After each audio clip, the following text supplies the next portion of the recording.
Hi, hello, and welcome back to Lifestyle Medicine. Hello, I'm Anna Jyoti Swerdlow, and today I've selected choosing aromatherapy.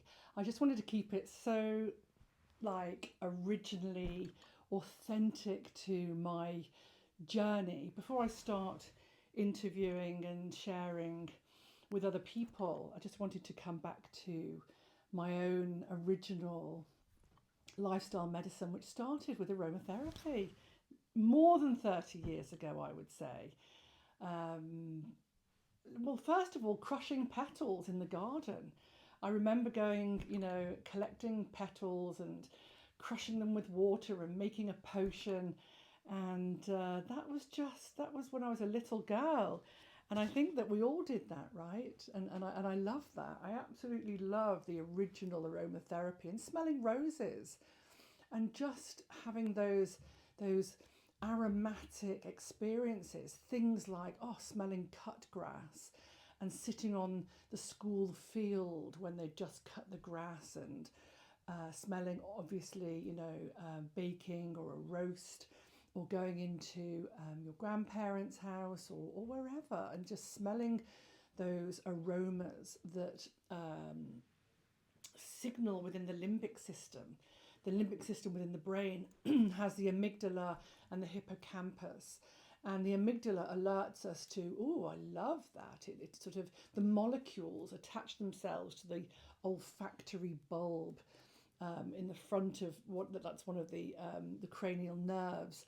Little cilia attract the molecules through the vomer-nasal cavity, attach to the olfactory bulb through the cilia, and work its way into the amygdala that has this response of, oh God, I love the smell of that, or oh God, I don't like the smell of that, or and then the hippocampus relates it to a memory where it says, oh God, I love the smell of cut grass. It reminds me of sitting on the field at school during break.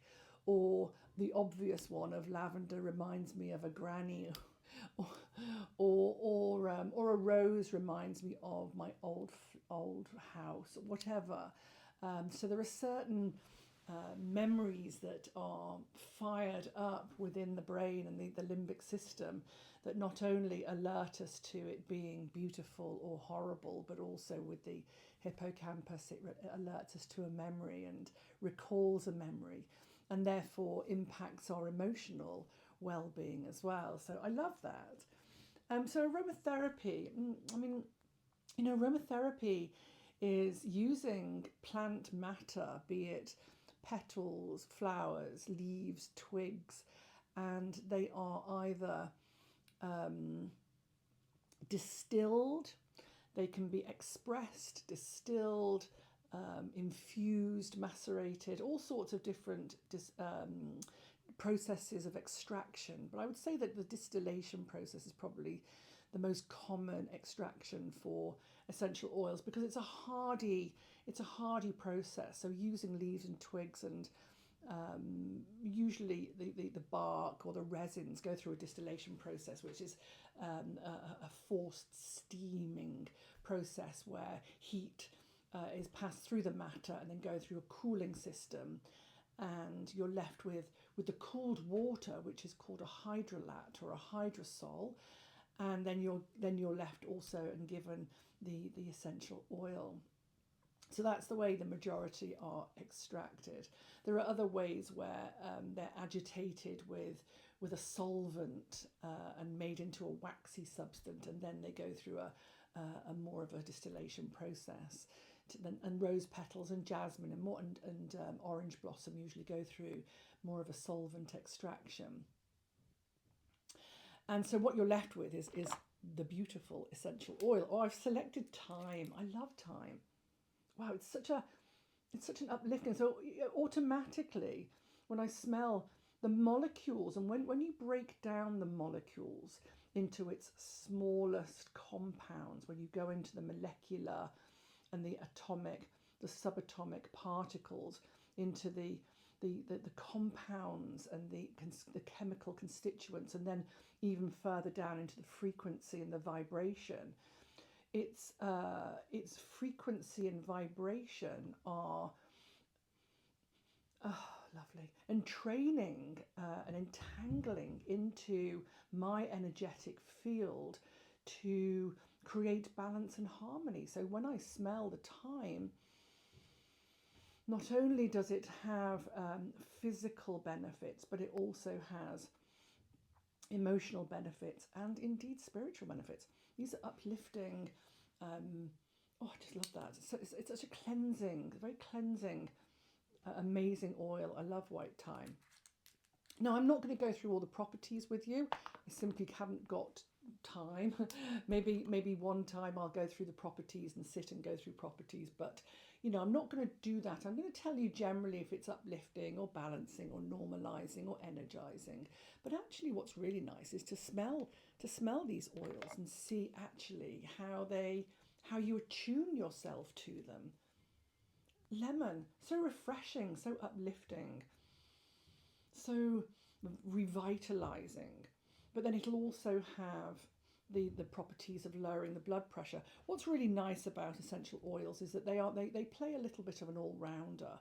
I do have a video here on my YouTube channel where I talk about the characteristics of oils and how to sort of select and blend oils. And you're looking at each of these oils has a main player or a main what's the word, property, if you like, or a main benefit. So if I'm asking somebody for asking for my oils for something that's going to be a hormonal balancer, automatically Clary Sage will put up her hand, and she's brilliant at it, and so is geranium. Geranium's like me, and so with geranium we're like, yes, of course, geranium, great normalizer, great balancer of hormones. Clary Sage also. And then it might be that I bring rose in as well. Excuse me. I was getting excited about geranium there. So they have those properties, but in fact, rose is also really, really good for the skin and really, really good for soothing the heart. Geranium's also very good for the skin, and Clary Sage is a great pain relief. So once you get to know these essential oils, they have their speciality and they're very good at what they do, but they also have other traits that they're really good at.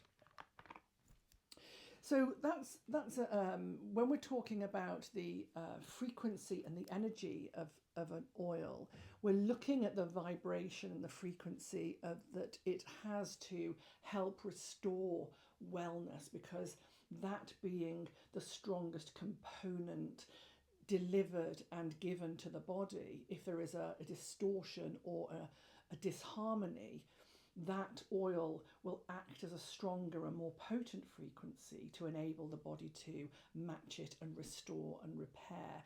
It's the same with food. When food has therapeutic properties, the frequency of that food, of that living matter, will indeed react and restore any disharmony in the body and have the body match it. So it's an amazing energetic medicine, as well as smelling really beautiful. I mean, some blends are not as beautiful as others, so you might smell something and think, oh, that's a bit, ooh, but actually it might be therapeutically so sound that it's working to heal what's been selected. And then there's others where you might smell, bergamot and geranium and frankincense, for example, and you smell them, they're just like, oh, that just smells divine, and so very uplifting and great for the emotional and spiritual wellness. So aromatherapy are extracted from living botanical matter, be it barks, leaves, twigs, resins, petals, for their therapeutic properties, and studies have shown the chemical compounds and constituents, be it an ethanol, an ether, an ester, Unedited talks, a phenol, menthol, all the beautiful linalool, all these geranials, all these beautiful chemical constituents are either, they can be an anti-inflammatory, an antiseptic, an antiviral, uplifting, antidepressant. So what with lifestyle medicine, we can use these for ourselves, and we can have oils in our homes and in our handbags as rollable remedies and burned as in diffusions either. I mean, I like the old school diffusion where you have, water with a candle underneath, and it diffuses and burns the oils. I like that old school. And you can get water diffusers. You can also get nice. I've got these neon diffusers that you put the essential oil in the pod, and it diffuses it directly, very safely. Um, so yes, you can also apply topically as a massage balm or a massage oil. You can also bathe in them. So just do be careful when you're bathing in oils. I wouldn't put loads of peppermint or eucalyptus in a bath, like, oh, there you go, because it can be an irritant. Some of them can be irritants. It's a bit like having a shot of tequila or a whole bottle of tequila. It's note note to self. I don't do that, but what I'm saying is that some can be very toxic, and so it can be very dangerous. It can be a huge irritant. So do be careful and make sure that you have either researched, read, or drop me a line and I'll tell you and ask you. But there's lots online for remedies, and the quantity that should be dropped in your bath. I mean, no more than 4 or 5 drops in a bath is sufficient, unless you know exactly what you're doing. So to use on others and to make a blend and to use in your practice or on others, or to make a gift, you do have to be an aromatherapist. If you're charging for it, or if you're saying that you're using aromatherapy in your practice, if I'm talking to therapists right now, that you do have to be an aromatherapist. And I've recently done another video called I Am Not the Aromatherapy Police, and I'm not the aromatherapy police. However, there is an integrity in the business and safety to your clients and safety to people and integrity within yourselves and protecting yourself, that if you're serving aromatherapy to people not qualified and charging for it, or putting it in your massage, and something happens, then there is going to be huge consequences to that.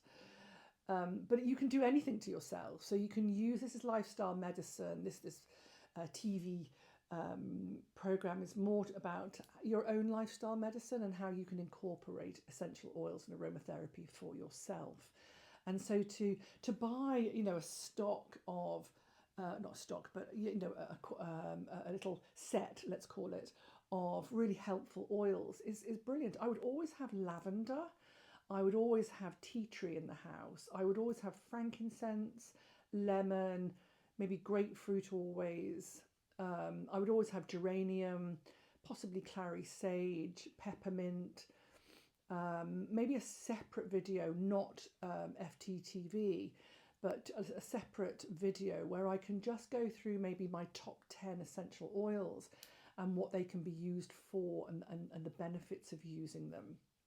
That might be like a sort of first aid kit or a household kit. I think that would be great. That would be nice. I'll do that as a follow-up to this episode.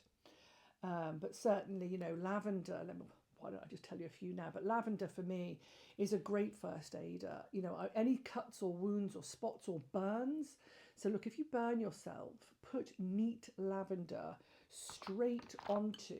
So you run it under cold water, and then you would put drop, drop, drop, drop, drop, literally rub it in neat onto a burn, and it is an absolute game changer.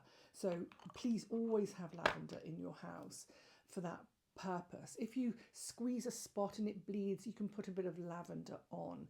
If there's a cut and you cut yourself and it's really open, you want more like tea tree, because tea tree is more like an antiseptic, whereas lavender tends to heal wounds better, and it's a great healer. But the tea tree is a great antiseptic, and you can use them both. And also tea tree, you can use a little bit neat, 1 or 2 drops neat, and that's absolutely fine. What else? Peppermint's amazing. Just be careful when you're inhaling peppermint that you don't get it in your eyes. That's so important that you don't get it in your eyes, But if you've got a cough or a cold or a headache, you can put 1 or 2 drops on your hands and inhale it. If you're going to do an hot water inhalation, please only use 1 drop, one maximum 2 drops. If you're putting like 10 drops in, you're going to cause huge irritation to your face and your eyes. That goes for peppermint and eucalyptus. So you can use peppermint and eucalyptus, 1 drop, 2 drops as just an inhalation, but don't get it in your eyes. And if you've got a terrible headache, you can just dab 1 drop, just put like 1 drop and dab it onto your forehead, and it's really excellent. You can also put it around the occipital of your head. It's excellent as well. I really like using grapefruit. Like if I'm tired and I know I've got to go out, or I've got to do something, you can run a shower and put like 2 or 3 drops, just shake a couple of drops of neat grapefruit into your shower floor, and then close the door, and you get the aromatics of the grapefruit. I really love that. I love grapefruit just by itself. So I burn in my lovely. If you're going to get a water diffuser, make sure you've got a deep bowl and not a shallow bowl, because the shallow bowls, they burn and they evaporate so quickly that you just have to keep topping up the water. So you want to get an oil burner, if you're going to use candle, that has a deep bowl for water. And then I just love lemongrass for that. I mean, lemongrass is a bit like, hi, it's me. But if you want to really change the vibe in your house very quickly, certainly, sometimes, I mean, my house doesn't smell of dogs. My dogs don't smell, which is great. But if you do want to change the vibe or change the smell in the house, then lemongrass is really, really good. As is, I like pettigrain. I love pettigrain by herself. That's the leaves and the twigs of the orange blossom tree, and I just like that by itself. I love rosemary by herself. Rosemary, I just found rosemary. Where are you? I wanted to tell you about rosemary because I don't want to jump around too much because I do have a little list that I'm following, but I burn a lot of thyme or rosemary in my downstairs loo in an oil diffuser, in an oil burner, and it just has that proper spa-like, uplifting, clarity, amazing smell. My mind jumps around quite a lot when I teach and when I talk, so I do forgive me. So yes, I was just going to frankincense. Oh my God, frankincense. If ever you're feeling really, really sad, like, like really sad, get some frankincense. Or if you've got any sort of respiratory conditions, get frankincense. And again, you can either put it in your diffusers or just put 1 drop on your hands and inhale. Where's my frankincense? I've got sandalwood. Oh my God, I absolutely adore sandalwood. Sandalwood's so great. I was going to talk about some of the original and the historic uses of oils, because it's not just about aromatherapy. There we go, sandalwood. This sandalwood is actually diluted. So it's okay if I put 3 drops on my hands because it is diluted in a carrier.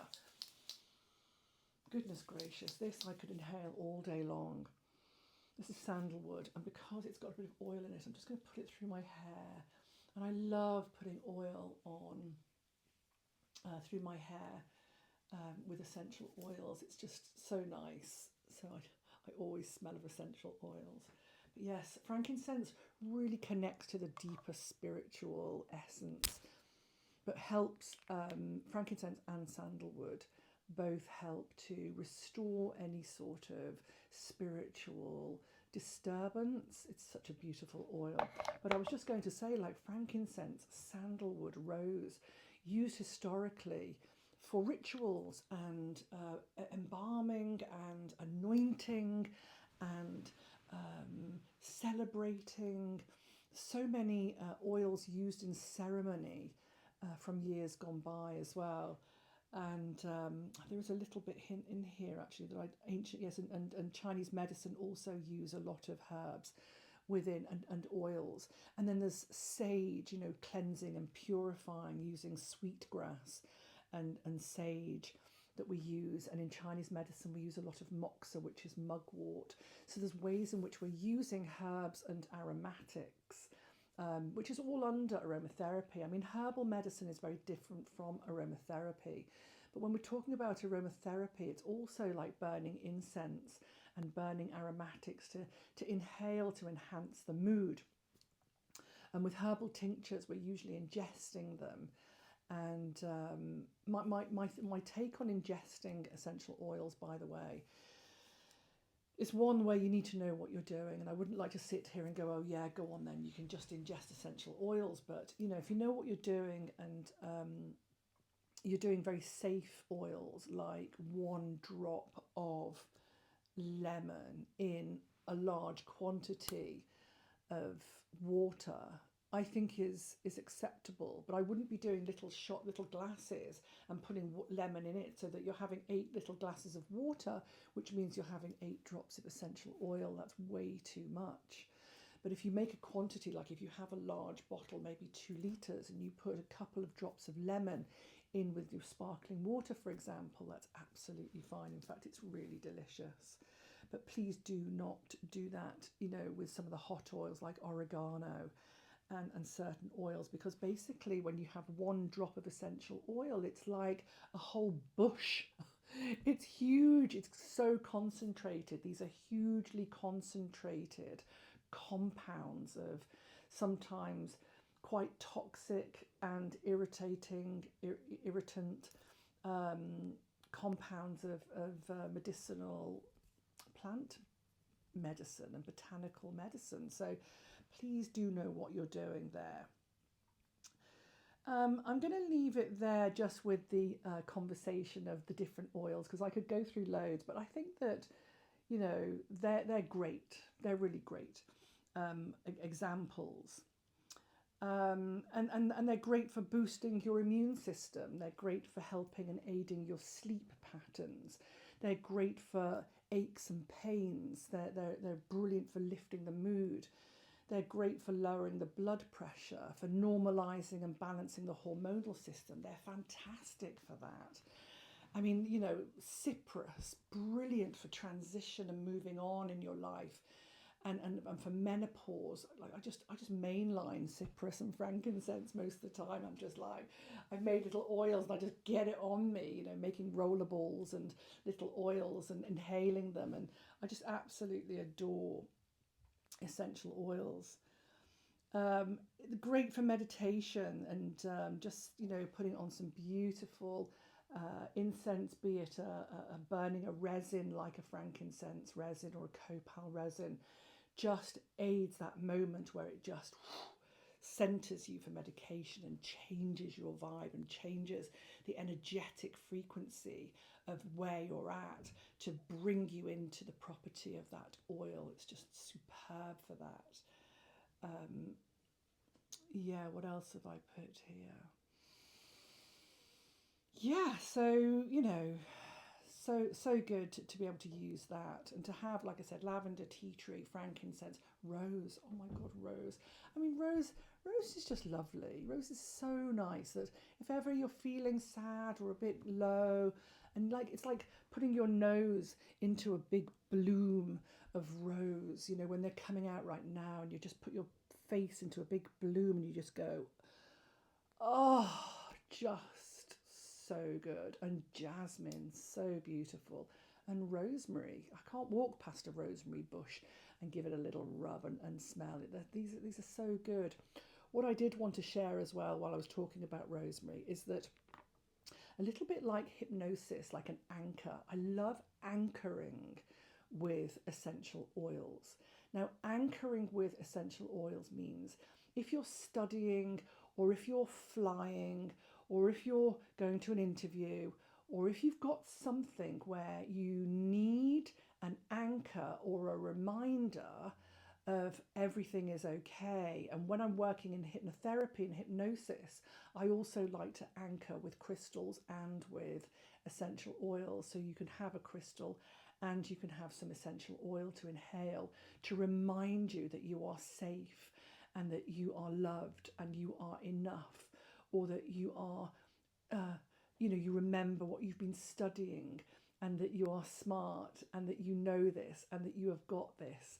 And so these aromatics, this works again with the amygdala and the limbic system, that whenever you're smelling, you're remembering that I am safe, I am loved. I am enough. I love working with anchoring with aromatherapy, and this is such an important way of using essential oils.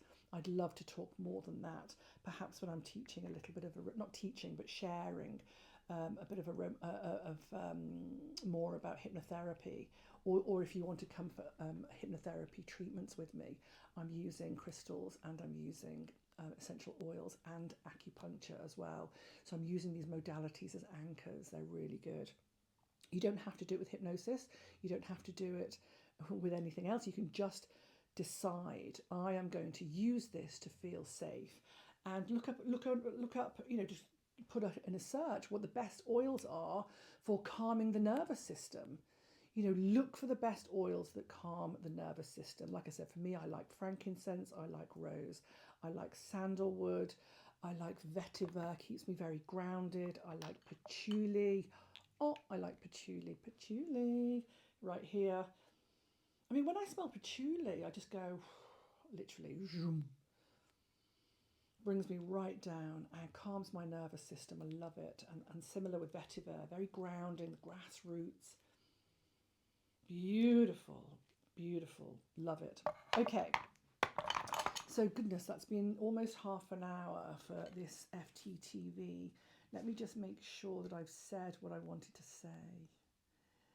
Yeah, I think I have. I mean, there's blends, that you can look up. I put some blends together like bergamot, chamomile, ylang ylang, frankincense, sandalwood, clary sage. But that may not mean too much to you. But you can look all that up, and you can. I mean, it's if I just tell you those, what blends nicely together. You can make them for yourself, but it's best if you look up recipes and then you can see it in front of you. But I was just, bergamot, chamomile, lavender, sandalwood, frankincense, clary, frankincense, geranium, rose. I mean, you can't go wrong with frankincense, geranium, rose, and a little bit of bergamot as well. I think what I might do is, I want to get this out today, but I might put together, again, like a top 10. I think that'd be a nice one in between the 2 weeks until my next FTTTV. I might do a sort of top 10 of oils and how to blend them together and what to put them together. But maybe for now, that's great. Thank you so much for watching. It's been half an hour. I only intend these to be like little, tune-ins rather than sit for 2 hours. It takes a while to go through some podcasts, doesn't it? I love listening to podcasts, but some of them are quite long. And there's so much more to talk about, with aromatherapy. It's a massive subject, but I just wanted to share just, a sort of introduction so that you can use them in your home as first aid, as mood lifters, as oils, and just you can buy pre-blends as well. That's the other thing, is just buy really good pre-blends from Neal's Yard Remedies, Wide Eye. I mean, so many places do. Weleda, I'm such a big fan of Weleda's oils. Are amazing. They really are. They've got an arnica oil. They've got a cellulite oil. They've got citrusy oils. They are amazing. If ever you want one and you can't find it, I am an advisor for Weleda. I mean, Bramley as well. I've got some Bramley pre-blended oils that are absolutely sensational. If you want to buy from my shop, please drop me a line as well, or go onto my website. It's theschooloffinetuning.com or finetuningtreatments.com. And I provide you with that possibility to buy some pre-blended oils from Bramley or Weleda. But you can go and find lots of pre-blended oils. So look, thank you for watching. If there's anything else that you'd like to ask, please do. Please do drop me a line about aromatherapy. Like I said, I could talk when I teach a level 3 aromatherapy, by the way. If you want to become an aromatherapist, you have to have a foundation of a level 3 anatomy and physiology, which I can teach you, and then you can do a level 3 aromatherapy without doing all the massage or anything like that. You can just learn to blend, make products, bath salts, mix up some bath salts with some essential oils and then just sprinkle them in your bath. There are so much to do, honestly, so much to talk about. And that's over 2 days. And then you do some homework and you do some case studies. But I literally bombard you with information over 2 days. Where I teach you everything all about the history, the extractions, the safety. One thing I will say is that some citrus oils are phototoxic. You must not put citrus oils on your skin and go out in the sun. They are phototoxic and they will burn your skin. So know those contraindications as well. And that's why you really do need to have a qualification, because if you're blending oils and you don't know what you're doing, you can burn your skin. It can be really dangerous as well. You can put way too much on and cause, real bad irritation. So come and learn aromatherapy with me, or make sure that you do your research and you know what you're doing for yourself. But if you want to incorporate it into your business and your practice, then please do come and learn with me. I'm accredited by the CMA, which is the Complementary Medical Association, and the IPHM, which is the International Practitioners of Holistic Medicine, which is all insurable with Westminster and Baylands. So please do keep in touch. Thank you so much. FTT TV episode 2 done. And next time, I'm just about to go to London actually to share with one of my long-time friends who I've probably known for 30 years. And she is awesome. She's really awesome. We're going to talk about the I Ching, tarot, God boxes, and a couple of other rituals that she is going to be talking about. Her name's Julianne Miller. I cannot wait to introduce you to her and for me to share some time with her about learning about her lifestyle medicine. So look, keep looking after yourselves and keep using these home remedies and these natural remedies to look after yourself and take care of yourself. And thank you so much for watching. And yeah, these are unedited talks. So thank you for your patience of all the and all of that. I think I do a lot of that. But thank you so much. So much love. See you again next time. Have a great couple of weeks. Bye-bye.